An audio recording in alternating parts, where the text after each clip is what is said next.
Have you ever felt like something was off with your child, but you couldn't quite put your finger on it? It's so easy to think that everything is just a phase, especially when your child is still developing and growing. But what if there are subtle signs of severe autism that most parents miss? Signs that, if caught earlier, could make a world of difference in how you approach your child's needs. When these signs slip under the radar, it can lead to more challenges down the road. And the earlier you recognize them, the more you can do to help your child thrive. I know firsthand that raising a child on the autism spectrum is no easy task. It's a journey that's filled with moments of joy, confusion, and sometimes frustration. And it's not always the big things that trip you up. Sometimes it's the things you don't notice. The little signs that seem so small, they're easy to overlook. But those small signs, they can be the key to getting to support your child needs before things become harder to manage. Let's talk about some of those subtle signs so you can be more prepared and equipped to help your child when it matters most. Even if you're a super attentive parent, these signs can be tricky to spot, and sometimes by the time they're recognized, it feels like things are already spiraling out of control. But here's the good news. The earlier you can recognize these subtle signs, the sooner you can act. And when you act early, it can make a huge difference in how your child develops and adapts. So in this video, we're going to look at 5 signs of severe autism that parents often miss. Signs that may seem like nothing at first, but can be important clues when it comes to understanding your child's needs. We're also going to talk about why catching these signs early can give you the tools to help your child in ways you may not have thought of before. I'm going to share real-life examples so you can really see what these signs look like and how they might show up in your child's behavior, even if it seems like they're just going through a phase or being a little difficult. By the end of this video, you're going to have a much clearer understanding of what to watch for in your child's behavior, whether they're 3, 5, or even 8 years old, and why these small signs can matter more than you might think. We'll talk about practical steps you can take once you start recognizing these signs, and how early intervention can truly change the course of your child's development. Trust me, this information could make a world of difference in how you approach your child's unique needs. So if you've ever found yourself wondering, am I missing something? Or how can I help my child even more? You're in the right place. Stick with me and let's explore this together. Let's give your child the best possible chance at thriving, no matter what stage they're at in their journey. Sign 1: difficulty with transitions. One of the biggest challenges for children with severe autism is the difficulty with transitions. But here's the catch. It's not always the dramatic tantrums that we often expect. It's often much more subtle. For example, a child may suddenly become withdrawn, avoid eye contact, or even go completely quiet when a routine changes. Instead of reacting in the loud, obvious ways, their anxiety might manifest as an overwhelming need to retreat. Parents often chalk this up to normal growing pains or just a bad day. But in reality, these transitions are incredibly stressful for a child with severe autism, and they just don't know how to express that anxiety. Let me tell you about Jessica, a 5-year-old girl. Whenever her parents tried to change their daily routine, even something as simple as going to a different room for dinner, she would become completely withdrawn. She started rocking back and forth, not engaging with anyone. At first, her parents thought it was just a phase, but over time, Jessica began avoiding any change at all, whether it was a new activity, a new person, or even a simple schedule shift. It was becoming clear that this wasn't just typical behavior. A great way to manage this is by creating a predictable routine as much as possible. If transitions are unavoidable, using social stories can really help.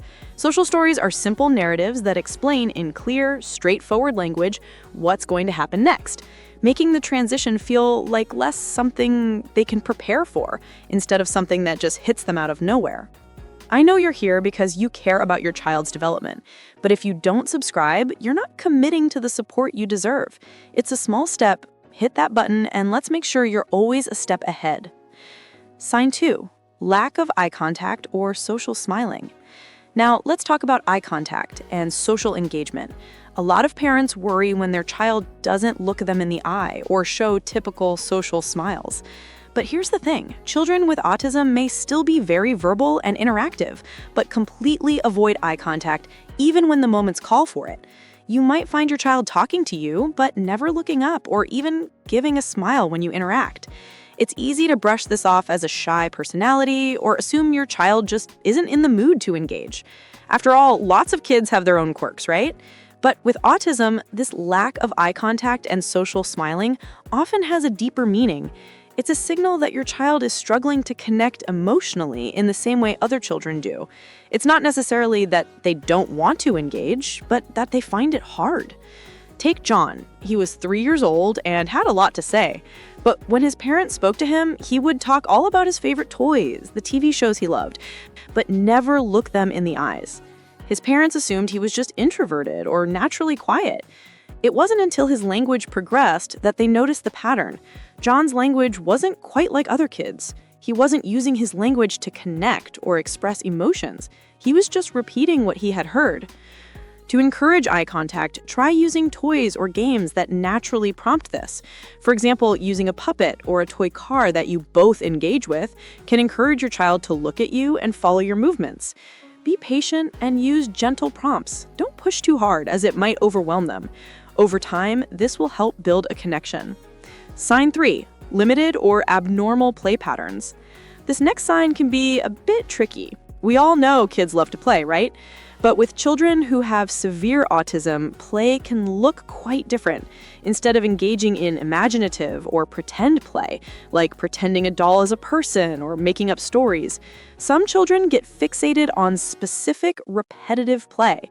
This might include lining up toys, stacking blocks, or focusing on a single object for hours. Parents often think this kind of play is just a phase. After all, children sometimes get really into certain toys or activities. What makes it a red flag is when the behavior is extremely rigid and repeated day after day. A child may not move past this kind of play, even if it's clear that they're not developing social skills or learning new ways to interact with their environment. Tina was 4 years old and spent hours every day lining up her dolls in perfect rows. Her parents thought she was just very neat and organized. But as time went on, Tina wouldn't engage in any other type of play. If someone moved her dolls or tried to join in, she'd become upset and avoid the activity altogether. What started as an isolated behavior soon became a barrier to more creative, flexible play. One of the best ways to break this cycle is by introducing new toys or games that promote open-ended play.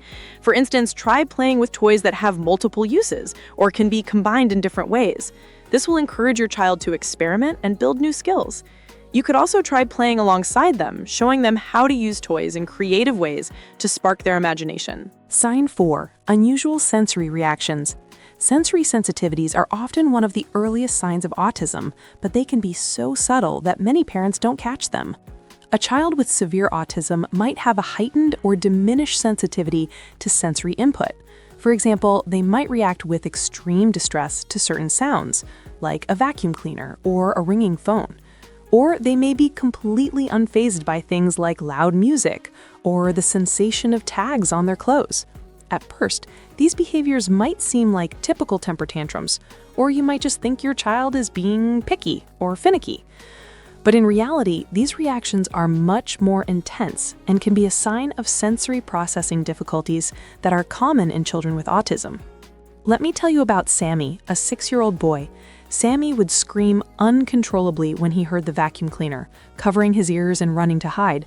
But what his parents didn't realize at first was that Sammy would completely ignore loud sounds like fireworks or the hum of a washing machine. He didn't even notice those noises.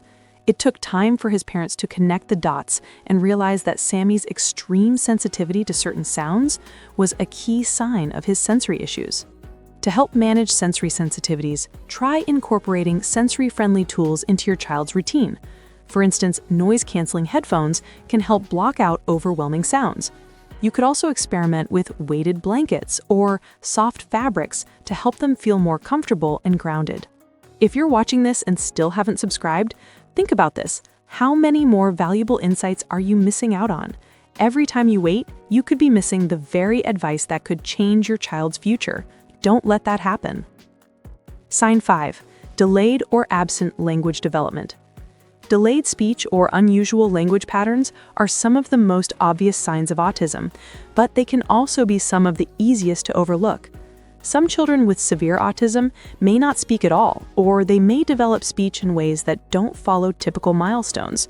For example, they might repeat phrases or words they hear on TV instead of using language to express their own needs.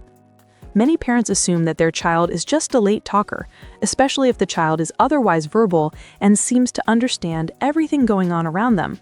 But when language development follows unusual patterns or doesn't progress in typical ways, it's a sign that something more might be at play. Ethan, a 4-year-old, was a very verbal child, but instead of speaking in full sentences or expressing his own ideas, he would repeat lines from TV shows and movies even when it wasn't appropriate. His parents assumed he was just mimicking and that his speech would develop normally. But Ethan's inability to communicate his own needs or engage in meaningful conversations was a huge red flag. Speech therapy can be incredibly beneficial for children like Ethan. It's not just about teaching your child to speak, but about teaching them functional communication. Techniques like using augmentative and alternative communication tools can give your child ways to express themselves and bridge the gap until they're able to speak more naturally. By understanding these signs and knowing what to look for, you can start to intervene early, which gives your child the best chance for development and growth. Recognizing these subtle signs can make all the difference.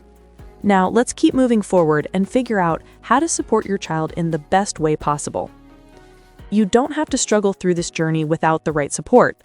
Autism Positive Parenting and the other books I've mentioned can transform the way you approach parenting your child with autism. Click the link in the description, or you might find yourself going in circles without the right answers. Parenting a child on the autism spectrum can sometimes feel isolating, right? But I know many of you watching this are probably nodding along thinking, yes, I've noticed that too. So, have you recognized any of these subtle signs in your own child? Maybe you've already been dealing with some of these challenges and you've figured out ways to cope. Or maybe you're just starting to see these signs and are unsure about what to do next. Either way, I want to hear your stories. Share your experiences in the comments below. Let's start a conversation and help each other out.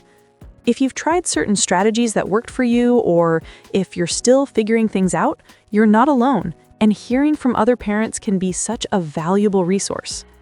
I promise there are people here who understand exactly what you're going through. And hey, if this video has given you some new insights or practical tips you hadn't thought about before, please hit that thumbs up button. It really helps us reach more people who need this kind of support.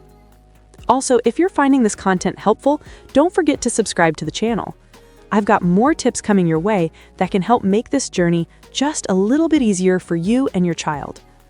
Plus, when you hit that notification bell, you'll never miss any of our future videos on all things autism related and how to provide the best care and support for your neurodiverse child. Together, we can make this community a place of shared knowledge, encouragement, and hope.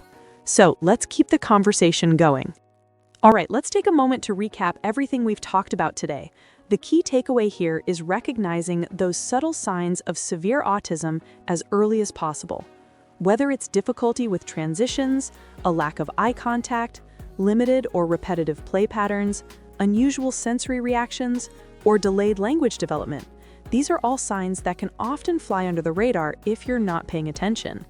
But once you start noticing them, you can be proactive in getting the right support for your child, which makes all the difference in the long run. Thank you so much for watching. It means the world to know that we're making a difference by sharing this information. Please remember that you're never alone on this journey. You have a whole community that understands the challenges, the victories, and everything in between. We're here to support you every step of the way. Before I go, I just want to remind you to check out our other videos on autism-related topics. Whether it's tips for managing meltdowns, building communication skills, or creating a sensory-friendly environment, we've got plenty more content to help you along the way. So with that, thank you again for being here, and I hope to see you in the next video. Take care of yourself and your child, and remember, you've got this.